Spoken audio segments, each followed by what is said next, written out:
有學者話，地鐵列車今日發生故障，可能係日常維修同檢查出現疏忽引致。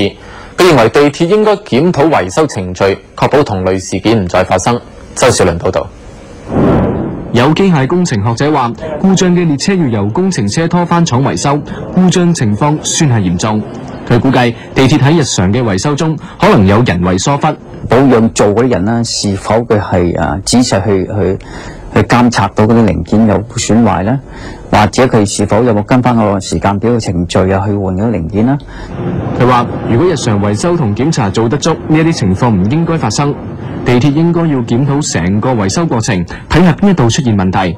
有區議員就擔心將軍澳線投入服務之後，地鐵冇足夠人手做維修。地鐵嗰個人手編制係咪足夠應付地鐵將嗰個支線投入服務之後每日大增嘅10幾20萬嘅乘客量呢？咁樣，因為以我哋所知咧，地鐵公司咧係冇新增到人手。